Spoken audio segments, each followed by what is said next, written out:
Welcome to the Bird Hole, guys. I'm Joey. I'm Frank. AJ. Brett. Brett's our guest today, and we appreciate him flying out from New Jersey. And he is an investment banker. It's a pretty attractive field for most people, and we brought him here today to tell us about his journey. He is a very young investment banker. How old are you, Brett? I'm 22 years old. Damn. So, if you wouldn't just go ahead and elaborate of how you got in this field and what brought you here. Sure. Well, thanks for having me, guys. It's a pleasure to be here. Went to Elon University in North Carolina. I was pre-med originally, wanted to be an orthodontist.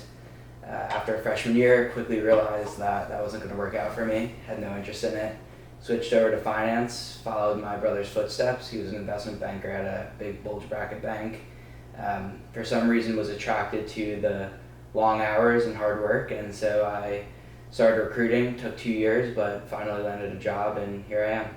Nice. So, before you were investment banking, you were pre-med.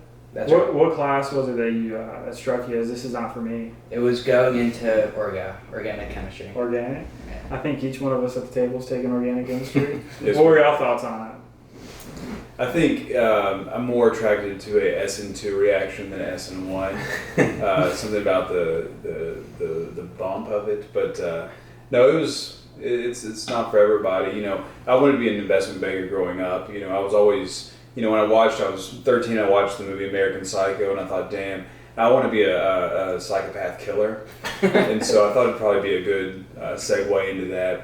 But no, I did take organic chemistry and ended up going to medical school from it. But I always, you know, I applied to be an intern at Goldman Sachs when I was just finished med school.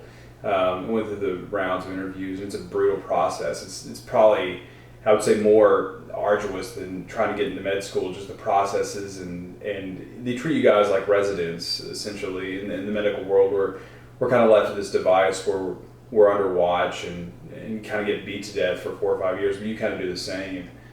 Yeah, tell us a little bit more about the interview process. The interview process, it's pretty rigorous. So, I mean, there's a difference, right? If you're going in out of undergrad versus grad school, if you get your MBA, you go into an associate role. Out of undergrad, you're going into an analyst role. So, typically, there's, you know, four stages of interviews. Just 30-minute interviews. It could be with one person or two people from the bank. You know, after each round, you would obviously get past the next one. And if you make it through all four, or about four, there's what's called a super day, which is a couple hour long interview. It could be like 2 hours, 4 30-minute interviews back to back with different members of the firm or a specific group within the firm. And, you know, at that point, you just gotta kill it on the super day. If you do well on the super day, get an offer, go in for your summer analyst position for, you know, 2 months, and then grind for those 2 months and hopefully get a return offer. Absolutely. I've seen like some statistics on investment bankers. It's almost like, I think that people that start off in the field, it's only like almost 2.6% that eventually stay in that field. What could be some of the reasons why it's such a high retention rate? Yeah, most people go into banking with the intention of leaving after 2 or 3 years, typically after their analyst years.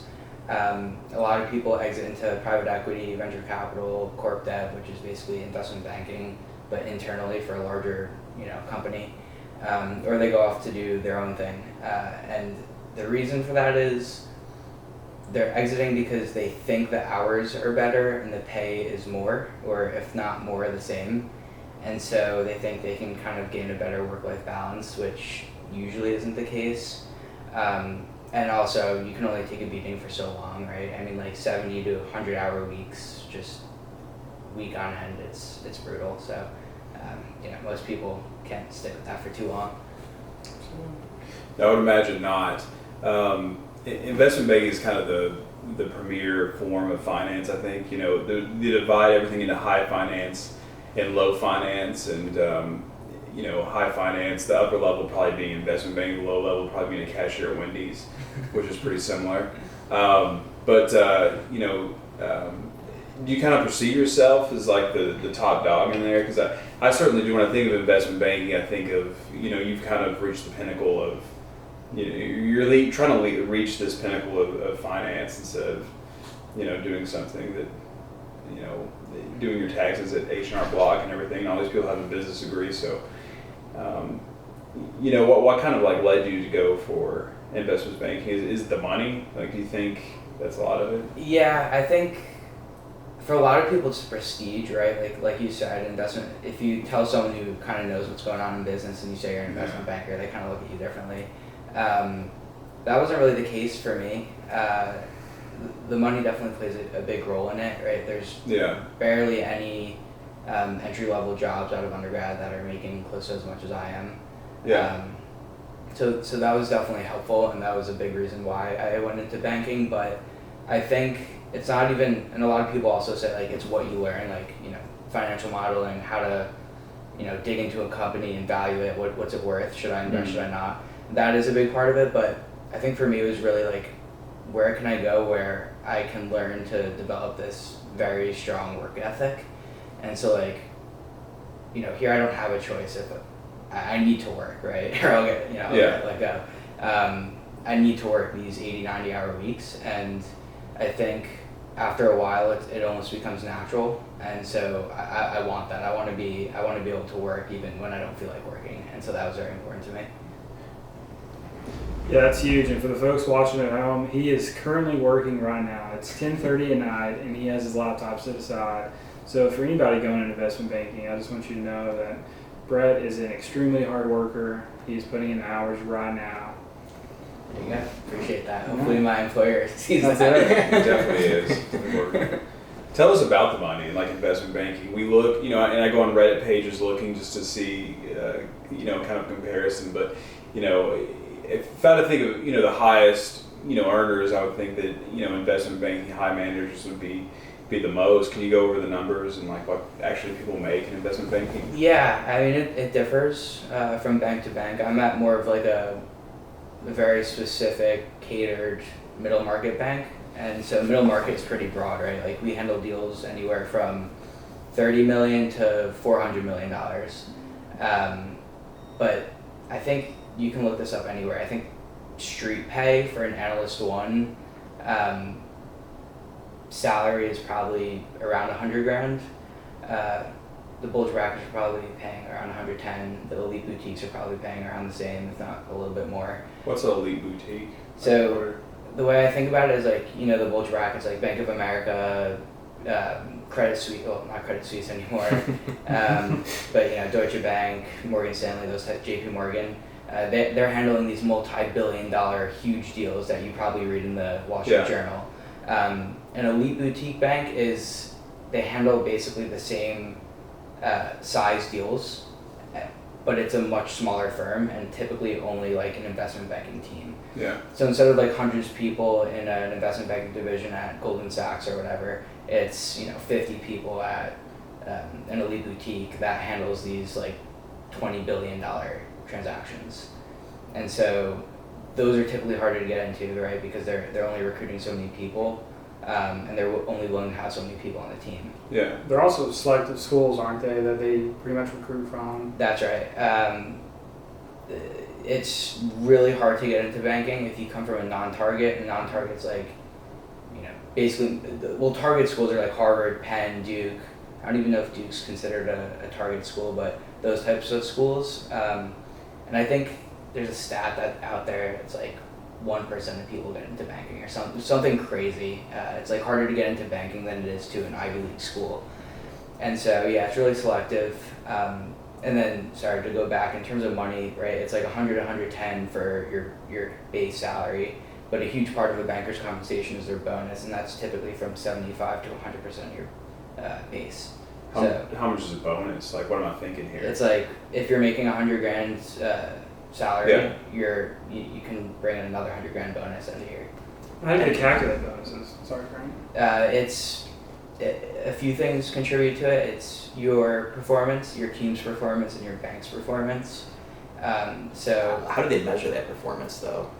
I'm not really sure. I think is it deliverables set like ahead of time, like certain goals? I'm assuming. Yeah, probably varies company to company too.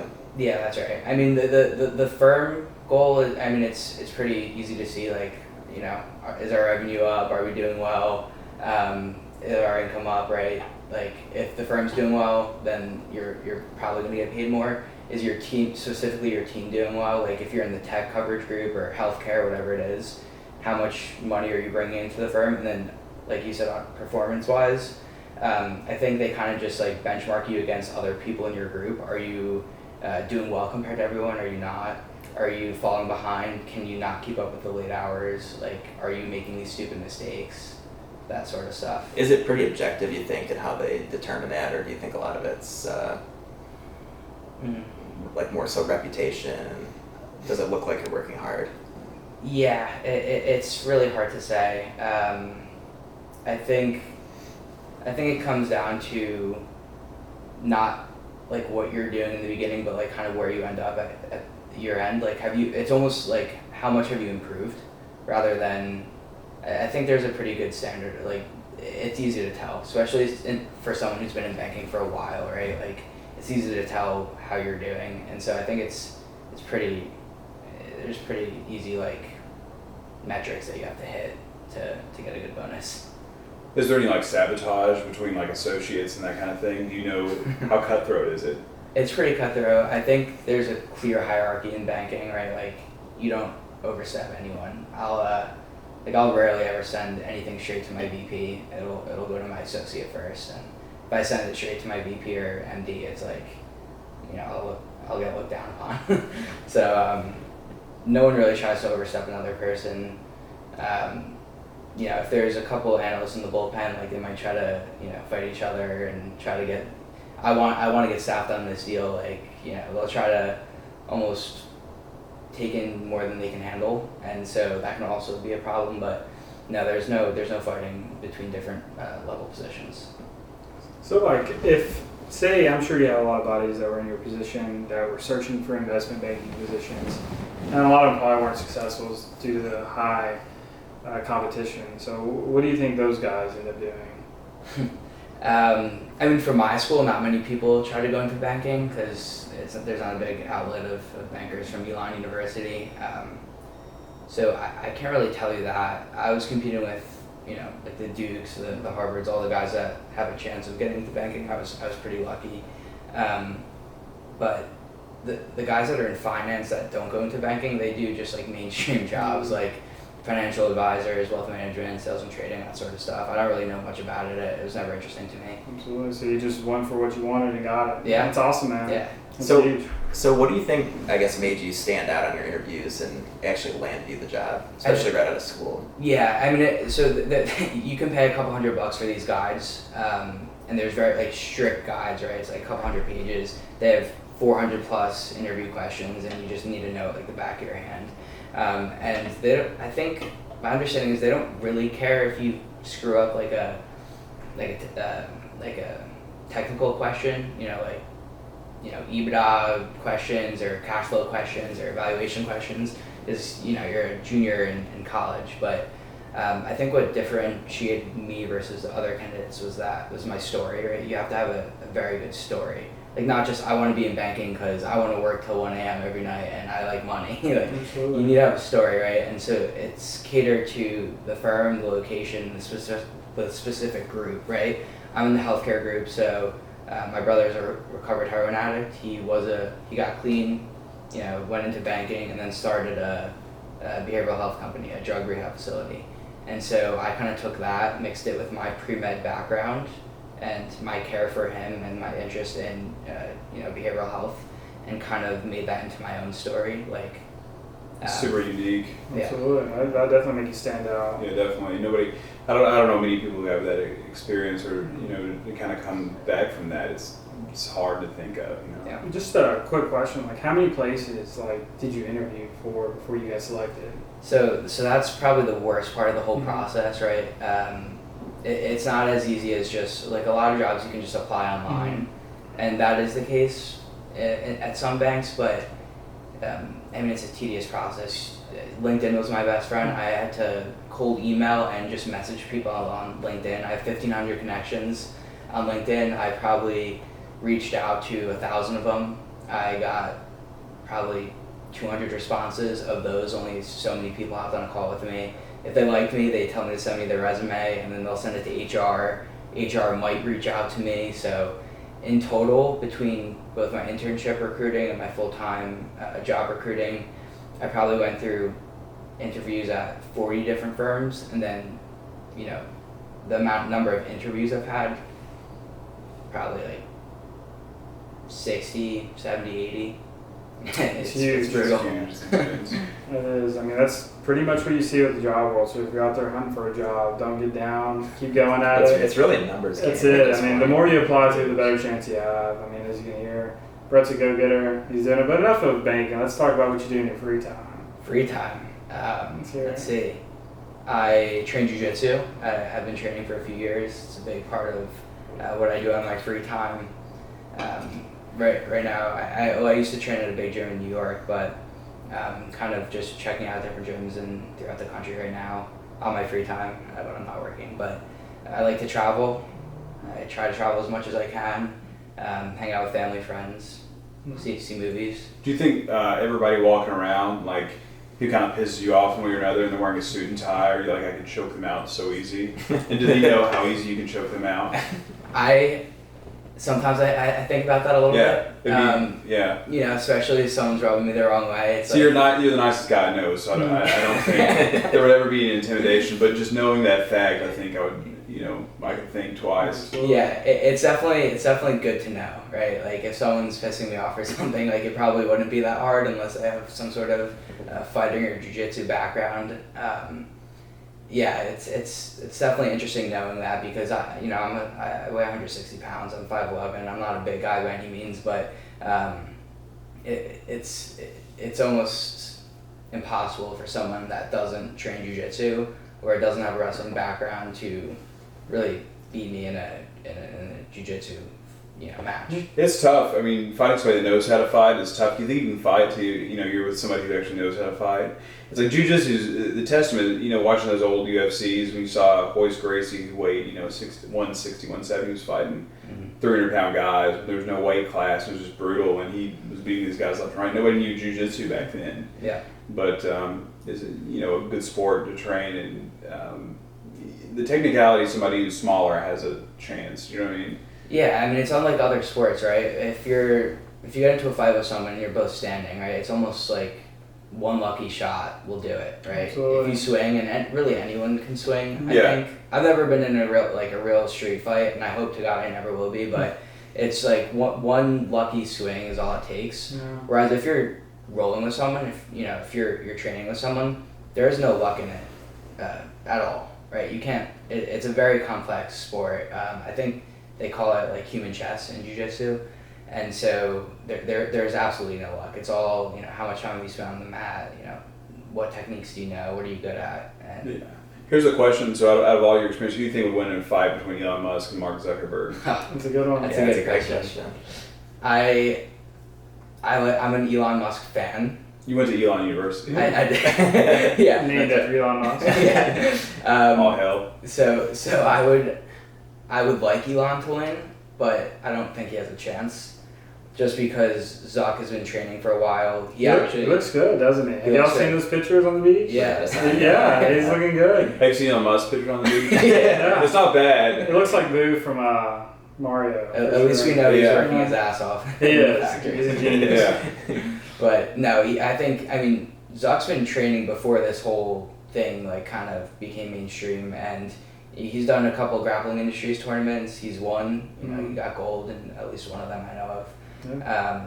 And yeah, I mean, he knows enough jiu-jitsu to kind of put Musk down. Yeah, I think I did some jiu-jitsu and rolling, and you kind of underestimate how much you know till you're with somebody who actually knows what they're doing. So Yeah. even a little bit, it makes a huge difference. Do you think? So Andrew Tate is supposed to be training Elon Musk. Do you think he's going to teach him jiu-jitsu? Is he going to teach him striking? Or what would be? He's a kickboxer. So yeah, but if you were training Elon Musk to fight Zuckerberg, how would I train him? Yeah, would you train him to strike, or is there enough time to learn enough jiu-jitsu, even though, or would you try to stand him up, or what would you do? Is there a fight date? I think it's. Did they announce it? I'm not sure when it is, but I'll put it this way: if it's 3 months. 3 months. Yeah. Okay, fuck no. He cannot do.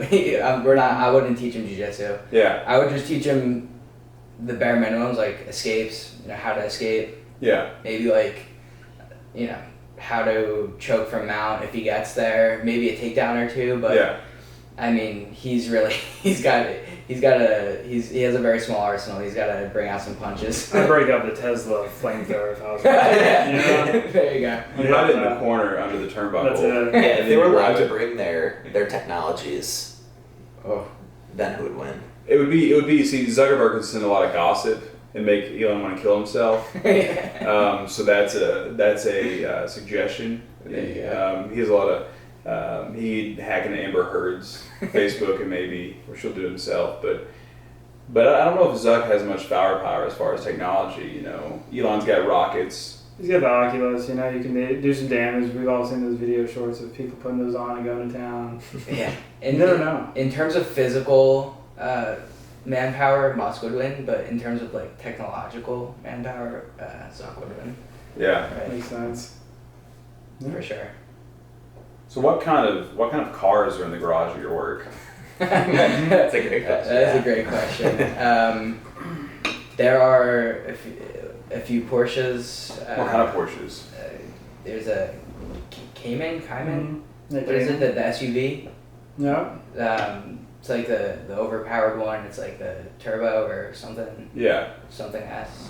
So when you make associate, then partner, what's your dream car? Right now, my dream. Well, I love Porsches, but right now, realistically, is an Audi RS3. Bring it to this one place in Vegas. Throw a big turbo kit in there. Those things go from like 400 stock horsepower to 7, 8, 900 horsepower, and they weigh as much as a golf cart. So There you go. that's my dream car right now. What about you guys? Any dream cars? It's hard to say. There's a couple cars. There's different tools for the job. I think. If I had a Porsche GT3, it's kind of just having a 911. If you're in sports cars, it's kind of You need a good collection. the epitome. You want a collection. Really, as a daily GT2 RSs of varying generations. GT2 RS. I think my daily driver. I have the AMG CLA 45, and it gets around well. It's great. It's fast. If I move up from then, I think I want to get the E63 all around car. It's fast. You can put a lot of things in a lot of room, and it's good all around car. But I'd always like to get a vintage Porsche. I think in there too. Slip that in there. So that would be my 2 car collection. How about you, Joey?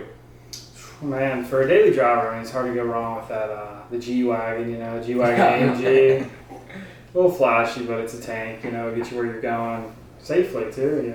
It's got a reputable design. I'm sticking with the Porsche 911 for a sports car though. That's the classic. That's the epitome of the sports car in my opinion. There you go. Don't you feel like it's like a little too reliable though? Don't you want something It could be. something a little wilder? What would you want, Frank? Just one car? Yeah, we have 2. And a It's practical car. You have a 2-car garage. Let's give you a daily driver and something flashy. Yeah. So if I'm just here in my garage and I have to pick 2 cars, it's tough. I mean, I guess like if we're limiting it to 2, then one has to be some variety of 911. Absolutely. You can't go wrong. And then I guess, and where do I live? What part of the country? Like Whatever you want. Right here in Nashville, Tennessee. A little bit of decent weather most of the time, crazy ass weather a little bit of the time, a lot of the time. yeah, maybe just like a nice sleeper sedan of some type. Yeah.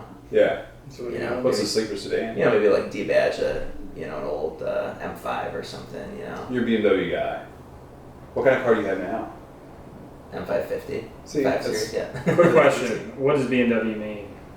Bavarian Motor Works. Ooh, see guys, you know what he's talking about.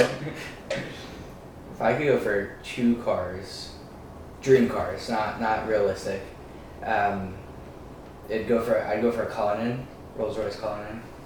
I think it's really, really nice looking. It's mean looking, and probably some sort of like an R8. I don't know. I'm an Audi guy, for sure. Yeah.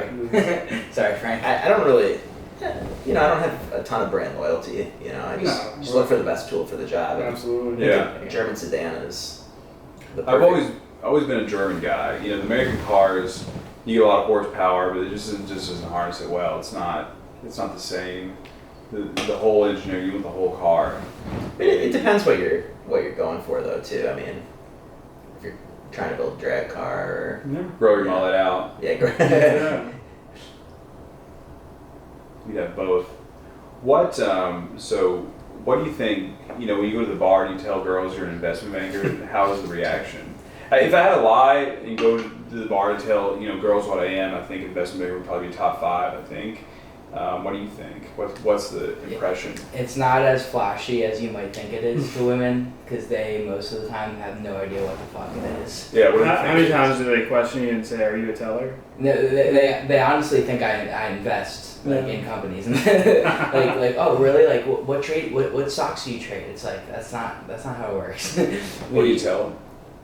What do I tell them? Yeah, Well, that annoys me. I was the president of the investment banking club, and the first day we'd have like free pizza and shit Yeah. for everyone to come in, and we'd give them the run through, and they'd ask questions at the end like, you know, how do I pick a good company to trade? And I'm like, that's not how this works. That's not what investment banking is. So when, you know, a girl asks me, I can't even lie. I tell them exactly what we do, and you know, most of the time they think it's fairly boring, but curious, what would be the other few options you would tell them besides banking? What if I lied to tell girls? Or, you know, I was in college and I've tried, you know, you tried athlete, which probably isn't too bad, and it's not believable. Doctor works well, Yeah. and it's part of the reason I went to medical school. So I think that's probably the best. I think you want to tell girls at a bar, if you're going to lie, you tell them you're a doctor. Yeah. You know, lawyer. I don't think that girls don't see. What was that Tom Cruise movie? You know what I'm talking about? I don't. Where he's a lawyer, and anyway, I just know Mission Impossible. Mission Impossible 4. Yeah. But you know, I think if you go and tell girls at a bar, I think doctor is what gets the most. There's just so many good sitcoms, enough drama, Yeah. enough life-saving ability. You know, you have the means, you make good money, so I think that's not a bad choice to slip in there. It all stemmed from Grey's Anatomy.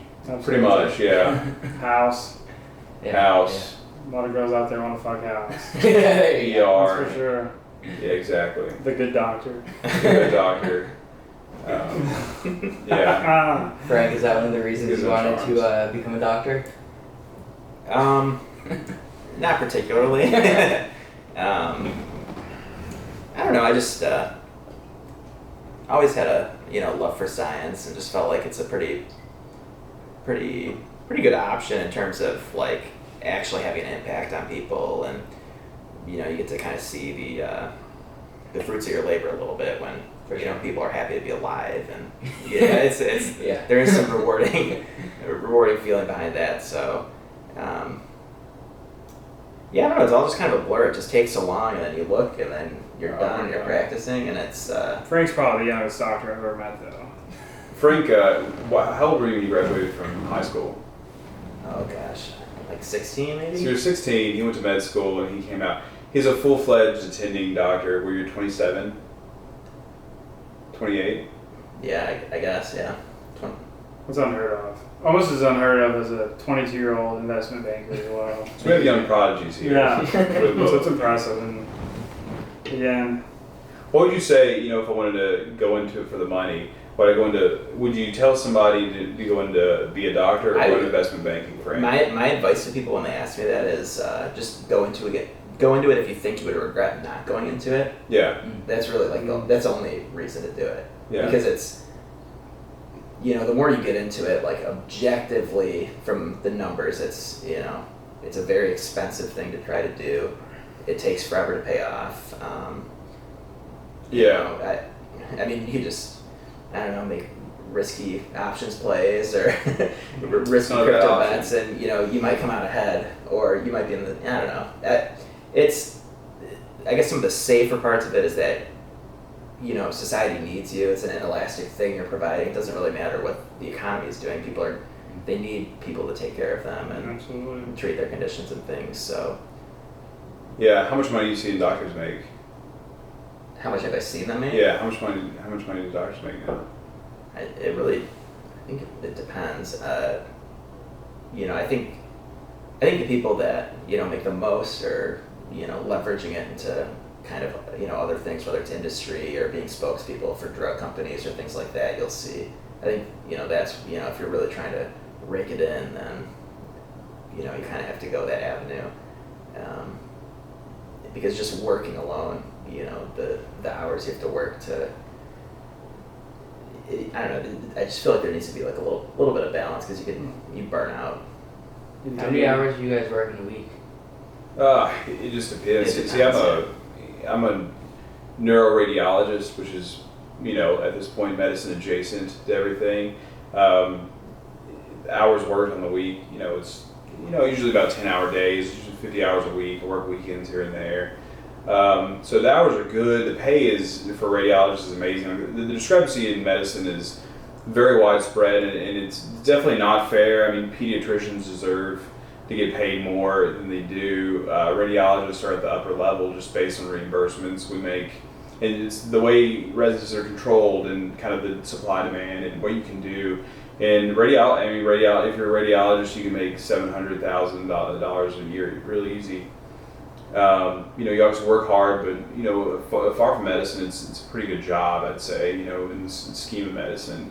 But again, it's kind of skewed on that level. But the lifestyle discrepancy in medicine is huge. Like, you have radiologists who work not as many hours, make a lot of money, but pediatricians, they might make $200,000, for as much work as they do, which benefits a lot more people. So it's hard to really justify on that level. But kind of the lifestyle of medicine, it varies vastly. I think you look at the world of finance, and as broad of a scheme as somebody would be with planning for retirement or a financial advisor versus your job is probably just as wide as it is from my job to a general medicine doctor or somebody who's a pediatrician or something. So it just varies vastly. Absolutely. Yeah, I think by the time someone that went to med school graduates from med school and picks their, I guess, specialty and whatnot, let me back up. I think like the pro of banking, especially at an analyst level out of undergrad, it's like you're making a lot, like decent money, like pretty early on in your life. But I think more or less by the time you guys graduate, med school and go through your residency or whatever, I'm not really sure the steps, but once you like get to the point where you're officially a doctor, right? After however many years of banking, like you're gonna be making the same, if not more, than a banker who started out of undergrad and went through all those years. The only difference is you guys had to go through a ton of school, and typically bankers probably would rather not go through that school, and so there's a trade-off, right? Like you go to school, kind of is med school fun? Would you consider it Not at fun? all. No, it's horrible experience. It's not like you're undergrad. studying, a minimum of like 12 hours a day, 18 hours a day. Yeah. If somebody tells you otherwise, they're lying. There's people who paint it with a rose-colored, glass. I think at some point, but those people are crazy. They're absolutely insane. It's a grind. It's absolutely awful. I know we had 4 people killed themselves in med school when I was there, and it's just. I mean, you're studying all the time. You're tired. You go out. I mean, there's a lot of substance abuse. You come in and you're tested to death. And I think they've since changed a lot of the way they act, and they've kind of moved the stress around at different levels. So they took stress from absolute testing and moved it around to a lot more. Taking objective measures and making them more subjective, like, patient modeling and kind of more teamwork with things. But at that point, they tend to objectify things that are objective, and it adds different stresses as it gets smoothed around. So you can't really, the pie of stress in med school is just enormous, and I think there's so much on the line, and the There's just neurotic so many systems, layers to the stress. so too. many It's- layers. Yeah. Yeah. So it's not undergrad where you can like take a weekend, go hang out with the guys and like go out and No, you miss out on things. Yeah. People want to hang out, or your friend. You kind of move away from your friends back home. So you dwindle your friend group by a lot, and so I didn't ever want to hang out. You med students might not be the people you want to hang out with all the time. We got Frank here as a special, special find, but usually it's hard to find other people in medicine. Just the neuroticism and the stress level and all that kind of stuff kind of sheds itself around. So it's not a pleasant endeavor, I'd say. So do you think those many years of kind of isolation and just like grind is worth it in the end? Yeah, it depends what kind of person you are. Like, if you're a person that wants status and you want to have money, you probably wouldn't be happy otherwise, I think. So, and then you'd probably be just as much sad. Some people, there's a certain group of people that chase satisfaction rather than happiness, and you gain your happiness from satisfaction. Yeah. And that's a point too. It's just a matter of fact, I think, in that sense. But the alternative, a lot of people in medical school look at other jobs and like, I could be a UPS worker or a FedEx worker and make a good living, and yes, you could. But I don't think those people would be satisfied. It's kind of like getting a German Shepherd and locking them in a box all day. Do you know what I mean? They want to go out and do German Shepherd things. Yeah. Yeah, exactly. Chase the mailman and attack Some squirrels in the backyard. some squirrels in the backyard. So if you have those people kind of locked into a different point in life, I don't think people would be happy either. Yeah. Those It's one of those cases of the Yeah. grass is always greener on the other side, right? Yeah. Exactly. Interesting. Well, on a closing note, what would you suggest any up and coming investment banker to? What kind of advice would you give them? To some kid in undergrad who Yeah. is considering it versus something else, Anything whatever it is. Yeah. I'd say a few things. One, there's this big idea in undergrad for those that want to go into banking that I love the grind. I love working till 12, 1, 2 a.m. After 2 weeks, it's not fun. It's not fun. It's I have to do this again. It's really not fun. So if that's the reason you're going to investment banking, don't. It's a terrible idea. But if for whatever reason you're still attracted to it, just keep it up, right? You're gonna land something eventually. And I think pretty early on if you're an attractive candidate. Are you getting at least first round interviews? Are you getting how many second round interviews you're getting, right? If you're getting none for course of months, try your luck elsewhere. But keep it up. Great advice. Well, this has been the Bird Hole, episode 1 with Brett the Banker. We appreciate you watching. Hit that like and subscribe button for more episodes coming. And this is it. Bird Hole out. Nice. That was awesome. Yeah, that's fun. Great job, Brett. Great job, Brett.